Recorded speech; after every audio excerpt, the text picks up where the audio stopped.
बिस्मिल्लाहिर्रहमानिर्रहीम अस्सलामु अलैकुम वरहमतुल्लाहि वबरकातुहू। नाज़रीन, army chief general Qamar Javed Bajwa को नून लीग ने कैसे मिसगाइड किया है, कुछ हिंट मैं आपको पिछले कुछ अरसे में देता भी रहा हूं, लेकिन आज आपको थोड़ी तफसील बताता हूं। बाकायदा मिसगाइड किया गया है एक बाकायदा ऑपरेशन के तहत, वो भी आपको बताता हूं। जो न्यूट्रल हैं इस वक्त और जो पीडीएम है, दोनों एक पेज पर हैं। और वो एक पेज ये है कि पूरे एक साल तक इलेक्शन नहीं होने देने, जो मर्जी हो जाए। मुल्क को आग लगती है, खुदा न खास्ता आग लगे, अनारकी होती है, अनारकी हो जाए। यहां तक कि अपने पालतुओं को, जो खारजी पालतू हैं, उनको भी खुला छोड़ दिया गया है। यह तारीख में पहली बार पाकिस्तान में हो रहा है कि खारजी बजाय इसके कि हुकूमत के मुखालिफ की बात करते हैं, वो इस वक्त की मौजूदा अपोजिशन के खिलाफ ट्रेंड चला रहे हैं। और शायद आगे कोई लॉन्ग मार्च भी उन्होंने किया तो वो अपोजिशन के खिलाफ करेंगे। ये कभी तारीख में नहीं हुआ। तो एक नंगा नाच चल रहा है इस मुल्क में इस वक्त। उसके बाद आपको बताता हूं कि वज़ीर-ए-आज़म इमरान खान किस तरह आखिर क्या ऐसा करेंगे कि 2-3 महीने के अंदर इलेक्शन अनाउंस हो जाएंगे। क्या सोचा हुआ है उन्होंने, क्या ऑप्शंस क्या है मुमकिन तौर पे उनके पास, वो मैं आपको थोड़ा सा बताता हूं कि क्या ऑप्शन हो सकता है। तो सबसे पहले नाज़रीन जिस चीज का जायजा लेते हैं वो ये है कि army chief general Qamar Javed Bajwa को नून लीग ने मिसगाइड किया दो तरह से, दो तरीके से मिसगाइड किया। आपको याद होगा मैंने आपको बताया था कि आर्मी कोई माशी मायर नहीं वहां बैठे होते जिन्होंने मैशत चलानी, उनका काम होता है डिफेंस, खारजा पॉलिसी देखते हैं कि हमारे स्ट्रेटेजिक रिलेशंस कैसे हैं मुल्कों के साथ, और इन चीजों पे वो काफी कुछ उन्हें पता भी होता है, वो जानते भी हैं। लेकिन अगर कोई ये कहे कि आर्मी में लोग माशी मार बैठे होते हैं तो वो दुरुस्त बात नहीं करेगा। दुरुस्त बात यह है कि आर्मी वालों को मईशत के बारे में कुछ पता नहीं होता। तो मईशत के हवाले से कुछ बाबे इन्होंने हायर किए हुए थे नून लीग ने, तो मैं आपको याद है माशी बाबे कहता था। अब ये बातें खुल के सामने आ गई हैं कि माशी बाबों ने रोजाना डूम एंड ग्लूम की पिक्चर पेश की। ये सारे डूम एंड ग्लूम लेकर माशी बाबे जाते थे, मुलाकातें करते थे, या जो टीवी पे आगे प्रोग्राम करते थे वो प्रोग्राम जाहिर है कि वहां पहुंचते थे, रिपोर्ट होते थे कि मीशत तबाह हो गई है, डॉलर जो है वो ऊपर जा रहा है, रुपया गिर गया है, फलां हो गया है, लुट गए, बर्बाद हो गए। ये होता था, एक ये तरीका था।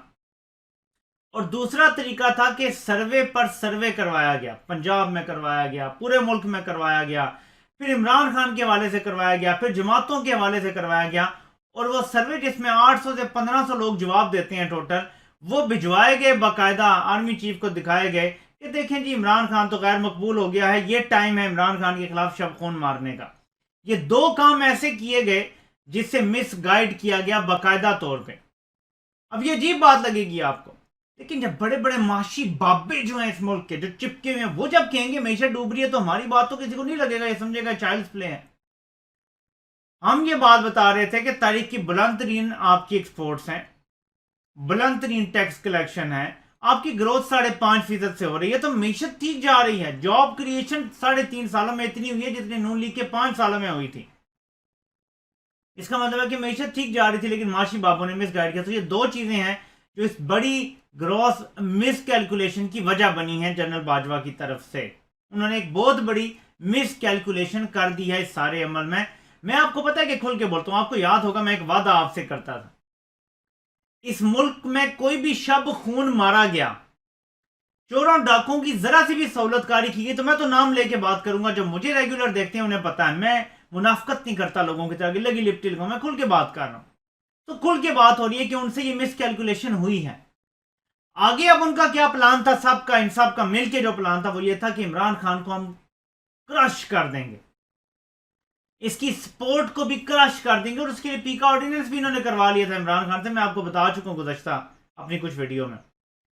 वो ऑर्डिनेंस भी आ गए थे, तो में अल्लाह का अल्लाह भला करे कि बाकी जैसे भी वो मुतनाज़ जज है, ये उन्होंने अच्छा काम किया कि इसको खत्म कर दिया उन्होंने। वरना आज तहरीक इंसाफ के सारे लोग जमानत बिना मिलती और 6-6 महीने के लिए जेल में होते और सब क्रश हो चुका होता, इमरान खान को भी जेल में डाल देते। अब तक ओवरवेलमिंग सपोर्ट आ गई, इसके लिए तैयारी नहीं थी। सोचते थे कि जो हमने सर्वे करवाए हुए हैं वो सर्वे ही असल है, और असल में अवाम नफरत करती है इमरान खान से। वो सारा खेल पलट गया है अवाम की सपोर्ट की वजह से, तो इसलिए थोड़े से रुके हुए हैं। लेकिन अभी इलेक्शन कमीशन के जरिए जो शब खून मारना है उस पर इमरान खान ने प्रियम्पटिव स्ट्राइक करके अवाम को कम अज कम बता दिया है कि अगर तहरीक इंसाफ के खिलाफ कोई फैसला आता है, अगर इमरान खान के खिलाफ कोई फैसला आता है, उन्होंने कोई गैर कानूनी काम नहीं किया, कोई फॉरेन फंडिंग नहीं है, कोई प्रोहिबिटेड फंडिंग नहीं है। अगर फैसला आता है तो वो सीधी सी बात है कि एस्टेब्लिशमेंट के इशारे पे आएगा, क्योंकि चीफ इलेक्शन कमिश्नर एस्टेब्लिशमेंट का बंदा है। आपको याद होगा मैंने काफी माह पहले एक वीडियो बनाई थी और मैंने कहा था कि लोग ये गलत कह रहे हैं कि वो नवाज शरीफ का बंदा है या फलां का बंदा है। चीफ इलेक्शन कमिश्नर उनका बंदा है जो लेकर आए हैं उसको। इसी तरह फायद ईसा के हवाले से भी मैंने आपको कुछ दिन पहले भी बताया था कि फायद ईसा के खिलाफ केस बनाने वाले कुछ और, वक्त आने पे उसके साथ डील कर ली और सारा कुछ नजला गिर गया इमरान खान पे। हामिद मीर पे पाबंदी लगाने वाले कुछ और, बाद में नजला गिरा सारा इमरान खान पे। और इसी तरह पे दर पे मैं आपको चीजें बता सकता हूं कि करने वाले कुछ और थे, जिम्मेदारी डाल दी गई इमरान खान पे। तो ये तो मैंने आपको एक साइड बताई है मिसगाइड करने के हवाले से। ये जो एक साल में इलेक्शन नहीं होने देना चाहते, इसके लिए मैं चाहता हूं आपको कि ये आप जरा मुलायजा करें। रिटायरमेंट की टाइमिंग,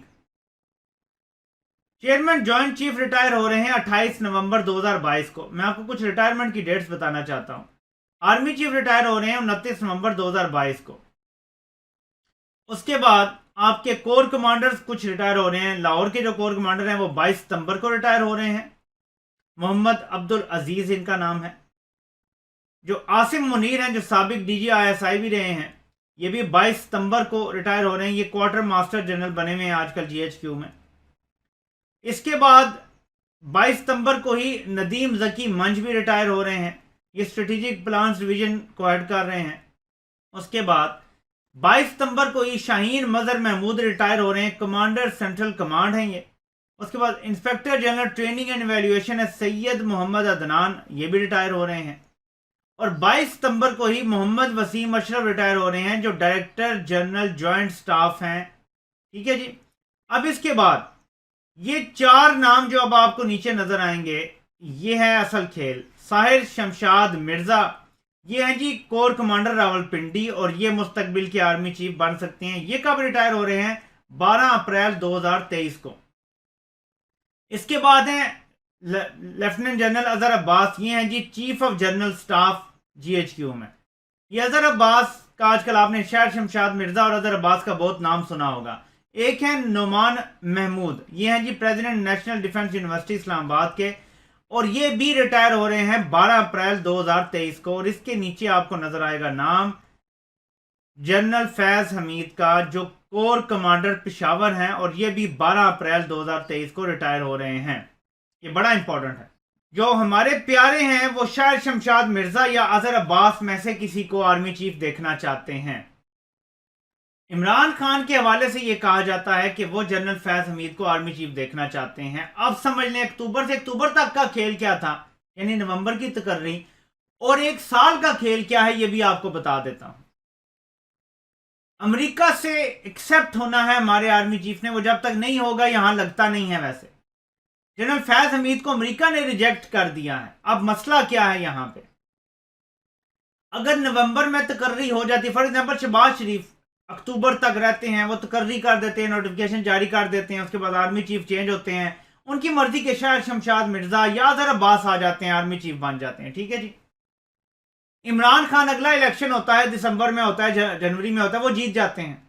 इमरान खान के पास ये ताकत होगी अगला इलेक्शन जीतने के बाद, अगर वो जीत जाते हैं, कि वो आर्मी चीफ को तब्दील करें और जनरल फैज हमीद को ले आए। वो अप्रैल तक रिटायर नहीं होंगे, इसलिए इनका प्लान ये है कि मार्च तक ये हुकूमत घसीटी जाए अगले बजट से पहले, क्योंकि बजट बड़ा मुश्किल हो जाएगा अगला बनाना। अगले बजट से पहले असेंबली खत्म कर दी जाए और केयर टेकर के हवाले कर दिया जाए सेटअप, क्योंकि आर्मी चीफ ऑलरेडी बन चुके होंगे 3 साल के लिए। केयर टेकर मार्च से लेकर अप्रैल पूरा भी गुजार देगा, मई तक रहेगा और मई में कहीं इलेक्शन होंगे। बीच में जनरल फैज हमीद और एक और या 2-3 और जो सीनियर जनरल हैं वो भी रिटायर हो जाएंगे और ये रास्ते का कांटा हट जाएगा। इसलिए न्यूट्रल और पीडीएम चाहते हैं कि 1 साल तक ये हुकूमत चले। यहीं से हम आते हैं अपने अगले सवाल की तरफ। इमरान खान ऐसा क्या करेंगे कि वो 2 से 3 महीनों में जो उनकी सर्वाइवल के लिए जरूरी है इलेक्शन करवा लेंगे। नाज़रीन, अभी जो सूरत हाल है पंजाब असेंबली में, इसको जरा गौर करें। लोग कहते हैं जी कि उस्मान बुज़दार का इस्तीफा भी कानूनी नहीं था, यानी कानूनी तौर पे अब भी वो वज़ीर आला हैं। हमजा शहबाज के पास जितने नंबर्स हैं, ये वोट पड़े हैं तहरीक इंसाफ के मुनर्रिफ अरकान के। अगर आइन को फॉलो किया गया तो आइन में जो लिखा हुआ है वो ये है कि 30 दिन के अंदर ये लोग अब नाअहल हो जाएंगे। ताहयात होते हैं या नहीं वो अलग केस है सुप्रीम कोर्ट में, लेकिन इस टर्म के लिए नाअहल हो जाएंगे। एक तरफ वो नाअहल होंगे तो दूसरी तरफ इमरान खान अपने बाकी लोगों को इस मुस्ताफी होने का ऑर्डर कर देंगे। जब असेंबली की अक्सरियत मुस्ताफी हो जाएगी तो हमजा शहबाज के पास वो वोट भी नहीं रहेंगे जो अदम एतमाद या एतमाद का वोट लेने के लिए चाहिए होते हैं। यानी पंजाब असेंबली उज़्वे मुअत्तल बन जाएगी और एक लिहाज से टूट जाएगी, और अगर उनको एतमाद का वोट लेने का कह दिया जाता है तो वो नहीं ले सकेंगे और ये असेंबली टूट जाएगी। इसके साथ ही इमरान खान केपीके की असेंबली भी तोड़ देंगे क्योंकि वहां पे तो उनकी 2/3 अक्सरियत है। जब केपी असेंबली भी टूट जाएगी, पंजाब की असेंबली उज़्वे मुअत्तल बन जाएगी। यहां पे 100 से ज्यादा लोगों के इस्तीफे आ चुके हैं आपकी नेशनल असेंबली में, सिंध में भी आ जाएंगे, बलोचिस्तान में भी अगर इनके कुछ थोड़े से लोग हैं वो भी दे देंगे। ये एक ऐसा क्राइसिस बन जाएगा कि इसमें इलेक्शन के अलावा कोई चारा नहीं बचेगा सिवाय इसके कि डिटाई शुरू हो जाए और ब्लेटेंट अवाम की उमंगों के खिलाफ जाना शुरू कर दिया जाए, जो कि अब मुश्किल हो गया क्योंकि अवाम का जो रिएक्शन आया है।